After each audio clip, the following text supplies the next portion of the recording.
Episodio 12. La historia de los puros.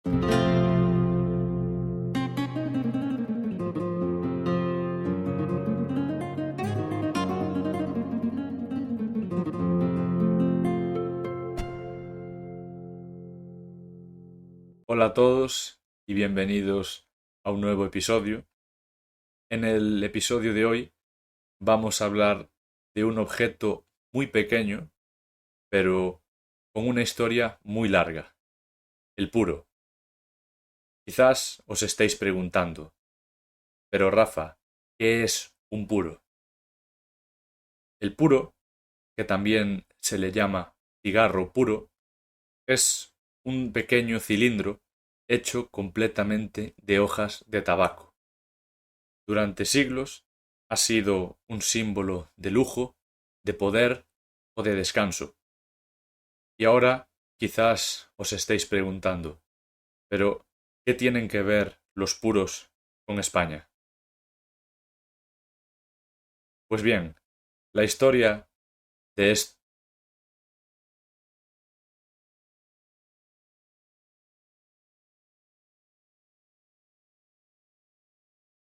Pues bien, su historia empieza mucho antes que Europa y está relacionada con España y con la conquista de América. Ahora, quiero aclarar algo muy importante. Con este episodio no quiero animar a nadie a probar los puros. Como sabréis, el puro es tabaco y el tabaco tiene muchos efectos secundarios y efectos dañinos para la salud. Yo mismo nunca he probado un puro, pero su historia me parece muy interesante. Y por eso mismo, y porque la historia de los puros está fuertemente relacionada con España, he decidido hablar de este tema en el episodio de hoy. Sí es cierto que tengo un amigo, mi amigo Pedro, que le encanta fumar puros. Siempre que vamos a cenar juntos o que asistimos a algún evento social o alguna fiesta, Pedro tiene un puro y se lo fuma. Entonces, es mi amigo Pedro quien me ha contado toda la historia de los puros y por eso, como me ha parecido muy interesante, quiero compartirla con vosotros el día de hoy.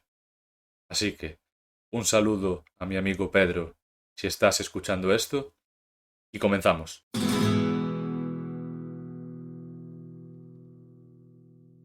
Para entender el origen de los puros, tenemos que viajar a América, antes, incluso antes de la llegada de los españoles.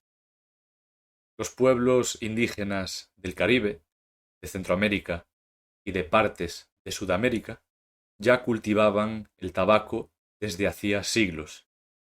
Para ellos, el tabaco no era sólo una planta para disfrutar o para relajarse, sino que tenía también un valor ritual, es decir, se utilizaba en ceremonias religiosas o espirituales.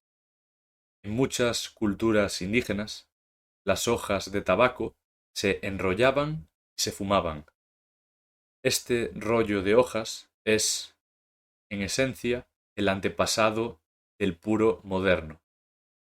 De hecho, la palabra tabaco probablemente viene de una palabra indígena del Caribe que describía un instrumento o una forma de fumar hojas enrolladas. Cuando los españoles llegaron a América a finales del siglo XV, se encontraron con esta práctica. Los marineros de Cristóbal Colón, las personas que viajaban junto a Cristóbal Colón, observaron cómo los indígenas fumaban hojas secas enrolladas. Para ellos era algo completamente nuevo y también extraño. Según algunos relatos de la época, los europeos se sorprendían al ver cómo el humo salía de la boca y de la nariz de las personas que lo fumaban. Pero poco a poco los españoles comenzaron a interesarse por esta planta Al principio, el tabaco se llevó a Europa más como curiosidad que como producto de consumo, pero pronto empezó a popularizarse. España jugó un papel muy importante en esta historia. Durante los siglos XVI y XVII, el Imperio español controlaba gran parte del comercio entre América y Europa.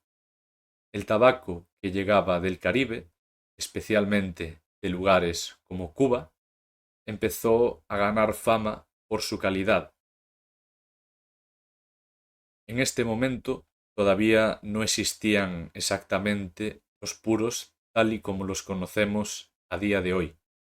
El tabaco se consumía de diferentes maneras y en España también se desarrolló algo muy importante, el monopolio del tabaco.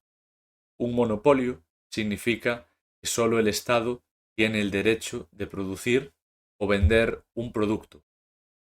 Durante siglos, la corona española controló el comercio del tabaco porque era una fuente muy importante de ingresos para el gobierno.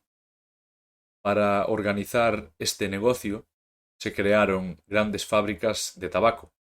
Una de las más famosas fue la Real Fábrica de Tabacos de Sevilla, fundada en el siglo XVIII. En su época fue uno de los edificios industriales más grandes de Europa. Allí trabajaban miles de personas produciendo tabaco en diferentes formas. Mientras tanto, en el Caribe la tradición del puro seguía evolucionando. Cuba se convirtió en uno de los centros más importantes de producción de tabaco. El clima, el suelo y la experiencia de los cultivadores crearon las condiciones ideales para producir hojas de gran calidad.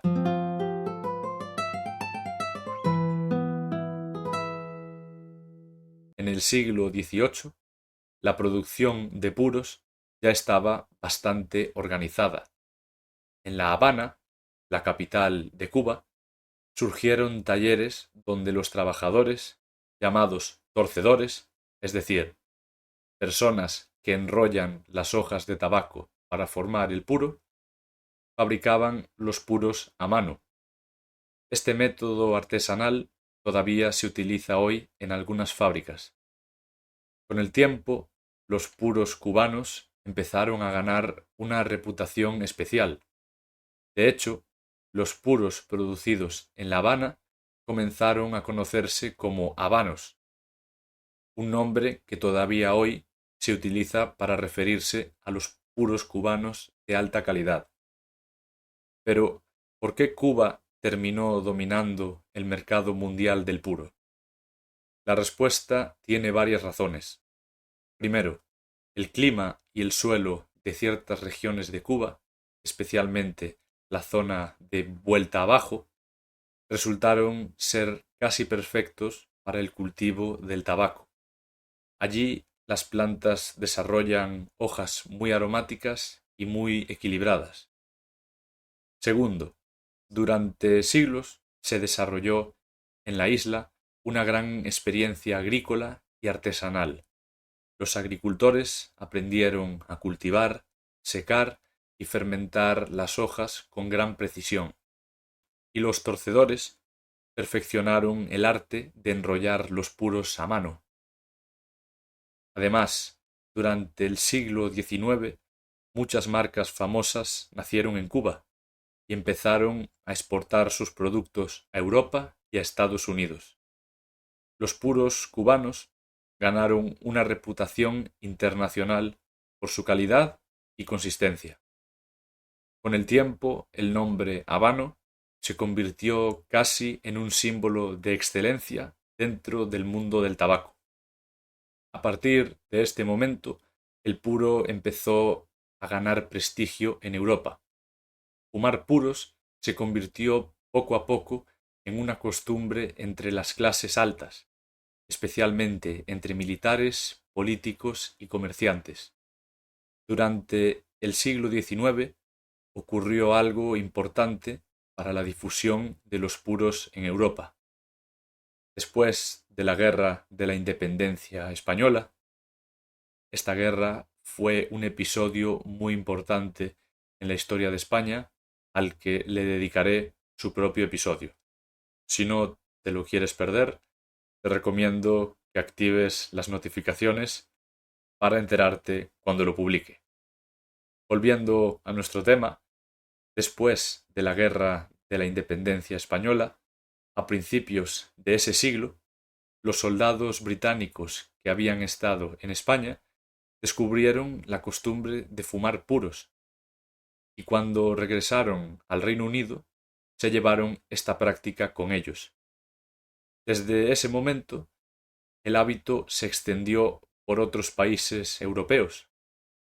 En lugares como Alemania y los Países Bajos también empezó a desarrollarse una pequeña industria del tabaco.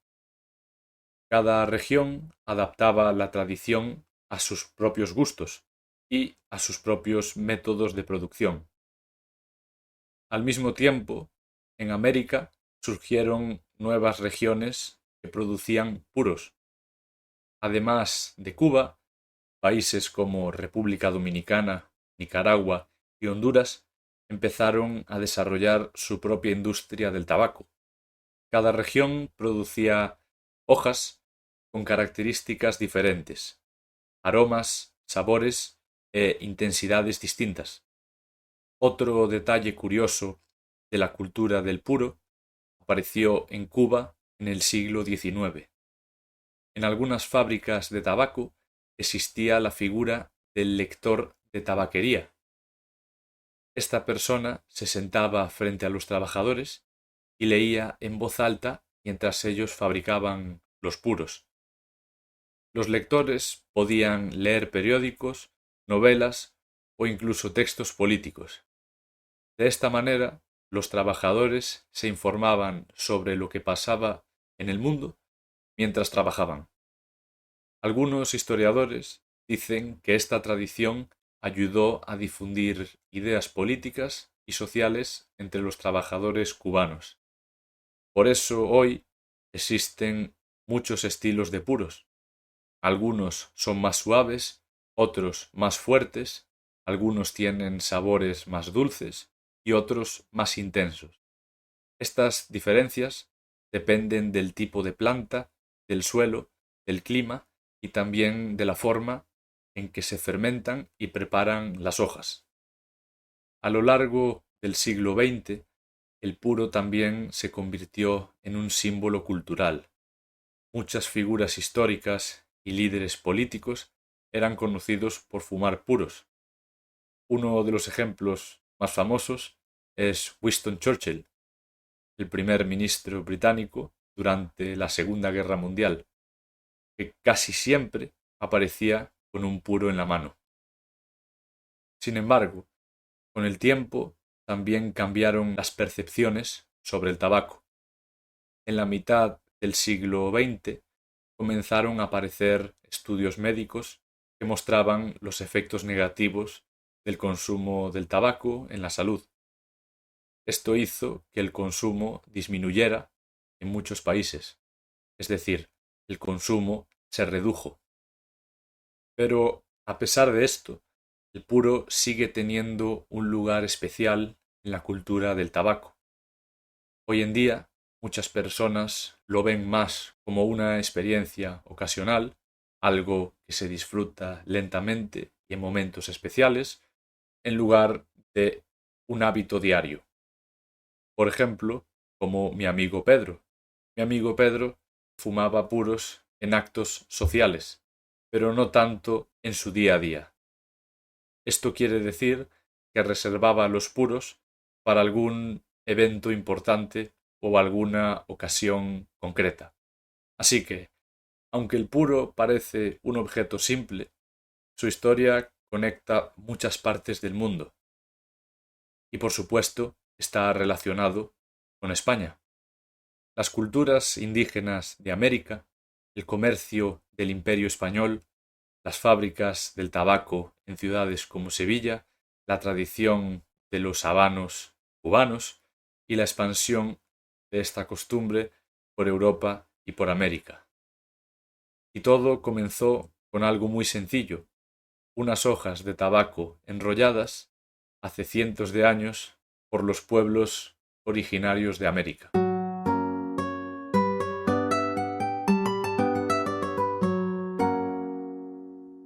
Espero que os haya gustado este episodio y que os haya parecido tan interesante como a mí. Quiero repetir de nuevo que el motivo por el que he decidido hablar de un tema como el tabaco o los puros es simplemente por curiosidad. La historia de los puros es muy interesante y está llena de curiosidades. Como decía anteriormente, la intención de este episodio no es animaros a comenzar a fumar puros, sino todo lo contrario. Hemos hablado de los posibles efectos secundarios que pueden tener estos puros a la salud y el objetivo del episodio es informar tanto de su historia como de sus efectos. Dicho esto, si os ha parecido interesante el episodio, si os gustan en general los episodios que creo y que publico, y decidís ayudarme o me queréis apoyar, podéis dejar una reseña de 5 estrellas en cualquiera de las aplicaciones en la que estéis escuchando este podcast. Dicho esto, yo no tengo nada más que añadir.